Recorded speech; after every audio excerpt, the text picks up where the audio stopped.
നമസ്കാരം. ഇന്നത്തെ പ്രാദേശിക വാർത്തകളുമായി ഷാജി കടക്കൽ. പ്രമുഖ വ്യവസായിയും സിനിമാ നിർമ്മാതാവുമായ ഗോകുലം ഗോപാലിനെ എൻഫോഴ്സ്മെന്റ് ഡയറക്ടറേറ്റ് ചോദ്യം ചെയ്യുന്നു. ചെന്നൈയിലെ കോടമ്പാക്കത്തെ ഓഫീസിലെത്തിച്ചാണ് ചോദ്യം ചെയ്യുന്നത്. ഗോകുലം ഗ്രൂപ്പിന്റെ കോഴിക്കോട്ടെ കോർപ്പറേറ്റ് ഓഫീസിൽ നടത്തിയ പരിശോധനയ്ക്കിടെയാണ് എത്രയും വേഗം ഗോകുലം ഗോപാലിനോട് ചെന്നൈയിലെത്താൻ ED ആവശ്യപ്പെട്ടത്. പരിശോധനയുടെ ഭാഗമായി ഗോകുലം ഗോപാലിനെ കോഴിക്കോട് കോർപ്പറേറ്റ് ഓഫീസിൽ വെച്ച് ഇന്നലെ രാവിലെ ചോദ്യം ചെയ്തിരുന്നു. കോഴിക്കോട് നിന്ന് ED ഉദ്യോഗസ്ഥർക്കൊപ്പമാണ് ഗോകുലം ഗോപാലൻ ചെന്നൈയിലെത്തിയത്.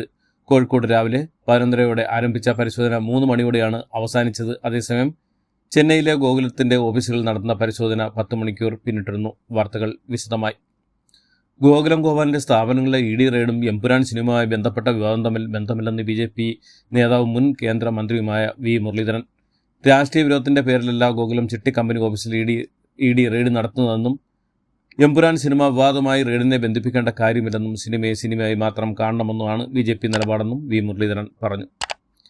തെക്കേ ഇന്ത്യയിൽ ക്രൈസ്തവരെ പ്രീണിപ്പിക്കാൻ ശ്രമിക്കുകയും വടക്കേ ഇന്ത്യയിൽ അവരെ മാരകമായി ആക്രമിക്കുകയും ചെയ്യുന്ന ആട്ടിൻ തോലിട്ട ചെന്നായികളാണ് BJPയും സംഘപരിവാറുമെന്ന് ന്യൂനപക്ഷങ്ങൾ തിരിച്ചറിയണമെന്ന് കോൺഗ്രസ് വർക്കിംഗ് കമ്മിറ്റി അംഗം രമേശ് ചെന്നിത്തല. ജബൽപൂരിൽ മലയാളി വൈദികർക്ക് നേരെ സംഘപരിവാർ സംഘടനകൾ നടത്തിയ അതിക്രമം അങ്ങേയറ്റം അപലപനീയമാണെന്നും ചെന്നിത്തല പറഞ്ഞു. മാസപ്പടി കേസിലെ SFIO കുറ്റപത്രം കൊച്ചിയിലെ വിചാരണ കോടതി കൈമാറി. എറണാകുളം ജില്ലാ കോടതിയുടെയാണ് നടപടി. സാമ്പത്തിക കുറ്റകൃത്യങ്ങൾക്കുള്ള കേസുകൾ പരിഗണിക്കുന്ന ജുഡീഷ്യൽ ഫസ്റ്റ് ക്ലാസ് മജിസ്ട്രേറ്റ് കോടതി 7-നാണ് ഫയൽ കൈമാറിയത്. മാസപ്പടി കേസിൽ മുഖ്യമന്ത്രിയുടെ മകൾ വീണ വിജയനെ പ്രതിചേർത്തുകൊണ്ടാണ് SFIO കൊച്ചിയിലെ കോടതിയിൽ കുറ്റപത്രം സമർപ്പിച്ചത്. മാസപ്പടി കേസിലെ SFIO കുറ്റപത്രത്തിൽ മുഖ്യമന്ത്രിയുടെ മകൾ വീണ അടക്കമുള്ളവർക്ക് ഉടൻ സമൻസ് അയക്കും. എറണാകുളം ജില്ലാ കോടതിയിൽ സമർപ്പിച്ച റിപ്പോർട്ട് വിചാരണ കോടതിയായ എറണാകുളം അഡീഷണൽ സെഷൻ കോടതിക്ക് കൈമാറി. കുറ്റപത്രത്തിനൊപ്പം കരിമണൽ കമ്പനിയായ ശശിധരൻ കർത്തയുടെ വിവാദ ഡയറിയും ഉൾപ്പെടുത്തിയിട്ടുണ്ടെന്നാണ് വിവരങ്ങൾ. മുഖ്യമന്ത്രി പിണറായി വിജയന്റെ മകൾ വീണ വിജയനെതിരെ രണ്ടാമതൊരു കുറ്റപത്രം കൂടി നൽകുമെന്ന് റിപ്പോർട്ടുകൾ. CMRLന്റെ സഹോദര സ്ഥാപനമായി empower India capital investments private ലിമിറ്റഡിന്റെ പക്കൽ നിന്ന് പണം വായ്പയായി കൈപ്പറ്റിയ ശേഷം തിരിച്ചടയ്ക്കാത്ത എക്സാലോജി കമ്പനി അടച്ചുപൂട്ടി കബളിപ്പിച്ചെന്നാണ് ഈ കുറ്റപത്രത്തിലെ കേസെന്ന് റിപ്പോർട്ടുകൾ സൂചിപ്പിക്കുന്നു. SFIO കേസുകൾ പരിഗണിക്കുന്ന ബംഗളൂരിലെ കോടതിയിലാകും കുറ്റപത്രം നൽകുക. കേരള സർക്കാരിന് പ്രതിരോധം തീർക്കണമെന്ന പ്രമേയം മധുരയിൽ നടക്കുന്ന CPMന്റെ 24-ാം പാർട്ടി കോൺഗ്രസ് പാസാക്കി. PB അംഗം മുഹമ്മദ് സലീമാണ് പ്രമേയം അവതരിപ്പിച്ചത്. വീണ വിജയനെതിരായ കേസിൽ പ്രമേയത്തിൽ ഉൾപ്പെടുത്തിയിരുന്നില്ല. കേന്ദ്ര ഏജൻസിയിൽ കേരള മുഖ്യമന്ത്രിയെയും കുടുംബത്തെയും ലക്ഷ്യം വയ്ക്കുന്നുവെന്ന് പ്രമേയത്തിൽ മുഹമ്മദ് സലീം ചൂണ്ടിക്കാട്ടി. അഴിമതി വീരൻ പിണറായി വിജയനെ സംരക്ഷിച്ച പാർട്ടി കോൺഗ്രസ് നടപടി മൂലം CPM ദേശീയതലത്തിൽ പോലും ലജ്ജിച്ച് തലതാഴ്ത്തി നിൽക്കുകയാണെന്ന് KPC president K Sudhakaran MP.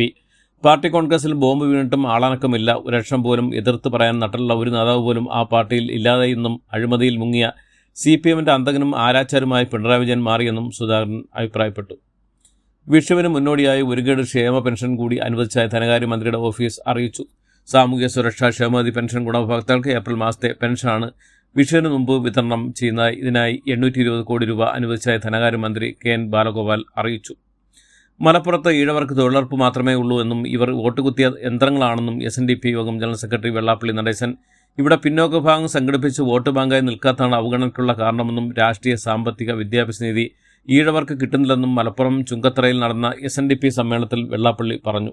Munambam പോലുള്ള പ്രശ്നം സംസ്ഥാനത്ത് എവിടെ വേണമെങ്കിലും ആവർത്തിക്കപ്പെടാമെന്നും ന്യൂനപക്ഷം സംഘടിതരായി നിന്ന് ഭൂരിപക്ഷത്തെ നിയന്ത്രിക്കുന്ന അവസ്ഥയിലേക്ക് സംസ്ഥാനത്ത് കാര്യങ്ങൾ പൊയ്ക്കൊണ്ടിരിക്കുകയാണെന്നും സമ്മേളനത്തിൽ പങ്കെടുത്ത തുഷാർ വെള്ളാപ്പള്ളിയും പറഞ്ഞു. KSRTC courier and logistic service പുറം കരാറിലേക്ക് എന്ന വാർത്ത വസ്തുതാവിരുദ്ധമാണ് KSRTC chairman PS Pramod Shankar IOF അറിയിച്ചു. വിജയകരമായി ലോജിസ്റ്റിക് സർവീസ് നടത്തിയിരുന്ന അന്യ സംസ്ഥാന ട്രാൻസ്പോർട്ട് കോർപ്പറേഷനുകളുടെ മാതൃക പിന്തുടർന്നാണ് അടിസ്ഥാന സൗകര്യങ്ങൾ മെച്ചപ്പെടുത്തുന്നതിലേക്ക് നിയമപരമായി ടെൻഡർ ക്ഷണിച്ചിട്ടുള്ളതെന്നും വാർത്താക്കുറിപ്പിലൂടെ അറിയിച്ചു. സംസ്ഥാനത്തിന്റെ പീക്ക് ടൈം വൈദ്യുത ഉപഭോഗം 2027 സാമ്പത്തിക വർഷത്തോടെ 7000 മെഗാവാട്ട് കവിയുമെന്ന് എനർജി മാനേജ്മെന്റ് സെന്ററിന്റെ ഊർജ്ജ സംഭരണത്തിന്റെ പ്രായോഗികതയെക്കുറിച്ചുള്ള പഠന റിപ്പോർട്ട്. വൈകുന്നേരം 6 മണി മുതൽ രാത്രി 12 വരെയാണ് പീക്ക് ടൈമായി കണക്കാക്കുന്നത്. ജബൽപൂരിൽ മലയാളി വൈദികരെ ഹിന്ദു പരിഷത്ത് പ്രവർത്തക മർദ്ദിച്ച സംഭവം 4 ദിവസത്തിനു ശേഷം മധ്യപ്രദേശ് പോലീസ് കേസെടുത്തു. FIR രജിസ്റ്റർ ചെയ്തെന്നും കേസിൽ ആരെയും അറസ്റ്റ് ചെയ്തില്ലെന്നും ജബൽപൂർ SP അറിയിച്ചു. വഖഫ് ബില്ല് നിയമരാഷ്ട്രീയ പോരാട്ടത്തിന് ഒരുങ്ങി മുസ്ലിം ലീഗ്. 16 കോഴിക്കോട് വഖഫ് സംരക്ഷണ പ്രതിഷേധ മഹാറാലി സംഘടിപ്പിക്കാനാണ് തീരുമാനം. പാണക്കാട് ചേർന്ന അടിയന്തര ഓൺലൈൻ നേതൃയോഗത്തിലാണ് തീരുമാനം. ബില്ലിനെതിരെ ദേശീയതലത്തിൽ പ്രക്ഷോഭങ്ങൾ സംഘടിക്കാനും ബില്ലിന്റെ ഭരണഘടനാ വിരുദ്ധത ചൂണ്ടിക്കാട്ടി സുപ്രീം കോടതിയെ സമീപിക്കാനും യോഗ തീരുമാനം എടുത്തിട്ടുമുണ്ട്. വഖഫ് ഭേദഗതി ബില്ലിലെ 2 വകുപ്പുകളെ അനുകൂലിച്ച് രാജ്യസഭയിൽ ജോസ് കെ മാണിയുടെ വോട്ട്. LDFിലെ മറ്റംഗങ്ങൾക്കൊപ്പം പൊതുവോട്ടെടുപ്പ് ബില്ലിനെ എതിർത്ത ജോസ് കെ മാണി വകുപ്പ് തിരിച്ചു നടത്തിയ ശബ്ദ വോട്ടെടുപ്പാണ് മുന്നണിയിലെ സഹ എംപിമാരെ ഞെട്ടിച്ച് BJPക്കൊപ്പം വോട്ട് ചെയ്തത്. മുനമ്പം ജുഡീഷ്യൽ കമ്മീഷനെ അസാധുവാക്കിയ സിംഗിൾ ബെഞ്ച് നടപടി സ്റ്റേ ചെയ്യണമെന്ന സർക്കാരിൻ്റെ ആവശ്യത്തിൽ ഇടക്കാല ഉത്തരവ് തിങ്കളാഴ്ച. അനധികൃത സ്വത്ത് സമ്പാദനത്തിന് സസ്പെൻഷനായിരുന്ന വെബ്കോ ഉദ്യോഗസ്ഥയെ തിരിച്ചെടുത്തു. തിരുവനന്തപുരത്ത് IB ഉദ്യോഗസ്ഥയെ ജീവനൊടുക്കിയ സംഭവത്തിൽ യുവതിയുടെ സുഹൃത്തായിരുന്ന സുഗാന്ത് സുരേഷിനെതിരെ ബലാത്സംഗ കുറ്റം ചുമത്തി ലൈംഗിക പീഡനത്തിന് തെളിവുകൾ ലഭിച്ച കാര്യത്തിലാണ് നടപടി. സുഗാന്ത് സുരേഷിനെ കഴിഞ്ഞ ദിവസം കേസിൽ പ്രതി ചേർത്തിരുന്നു. ഒളിവുള്ള സുഗാന്ത് സുരേഷിനെതിരെ പോലീസ് ലുക്കൌട്ട് നോട്ടീസ് ഇറക്കിയിട്ടുമുണ്ട്. ആദിവാസി യുവാവായ ഗോകുലിന്റെ മരണത്തിൽ ആദിവാസി സംഘടനകൾ സമരരംഗത്തേക്ക്. സമഗ്ര അന്വേഷണം ആവശ്യപ്പെട്ട് സമരം നടത്താനാണ് നീക്കം. പോലീസ് സ്റ്റേഷനിലെ മരണത്തിൽ ഹൈക്കോടതിയിൽ ഹർജി സമർപ്പിക്കാനും തീരുമാനിച്ചു. ഹൃദയാഘാതം തുടർന്ന് മധുരയിലെ അപ്പോളോ ആശുപത്രിയിൽ പ്രവേശിച്ച CPM നേതാവും മുൻ മന്ത്രിയുമായിരുന്ന MM മണിയുടെ ആരോഗ്യനില മെച്ചപ്പെട്ടു. വെന്റിലേറ്ററിൽ സഹായം മാറ്റിയ MM മണി 2 ദിവസം കൂടി തീവ്ര പരിചരണ വിഭാഗത്തിൽ തുടരും. വ്യാഴാഴ്ച വൈകുന്നേരം 4 മണിയോടെ മധുരയിൽ നടക്കുന്ന 24ാം പാർട്ടി കോൺഗ്രസിനിടെയാണ് MM മണിക്ക് ദേഹാസ്യമുണ്ടായത്. തിരുവനന്തപുരത്തെ ആമയിഴഞ്ചാൻ തോട് വൃത്തിയാക്കുന്നതിനിടെ മരിച്ച ജോയിയുടെ കുടുംബത്തിന് വീട് നിർമ്മിച്ചു നൽകുന്ന നടപടികൾ പൂർത്തിയാക്കണമെന്ന് മനുഷ്യാവകാശ കമ്മീഷൻ ചെയർപേഴ്സൺ, നഗരസഭാ സെക്രട്ടറി 2 മാസത്തിലെ റിപ്പോർട്ട് സമർപ്പിക്കണമെന്ന് മനുഷ്യാവകാശ commission chairperson justice Alexander Thomas ആവശ്യപ്പെട്ടു. സൗദിയിലെ വാഹനാപകടത്തിൽ മരിച്ച മലയാളി നഴ്സിൻ്റെയും പ്രസ്തുത വരൻ്റെയും മൃതദേഹം നാട്ടിലെത്തിക്കാൻ ശ്രമം. ഈദ് അവധി കഴിഞ്ഞ് ഓഫീസുകൾ തുറന്നാലുടൻ നടപടികൾ പൂർത്തിയാക്കാനാണ് സാമൂഹ്യ പ്രവർത്തകർ ശ്രമിക്കുന്നത്.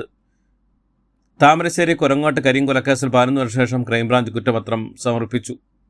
ആലപ്പുഴയിൽ കോടികൾ വിലമതിക്കുന്ന ഹൈബ്രിഡ് കഞ്ചാവുമായി യുവതിയടക്കം 2 പേർ പിടിയിലായ കേസിൽ കൂടുതൽ പ്രതികൾ ഉടൻ അറസ്റ്റിലാകും.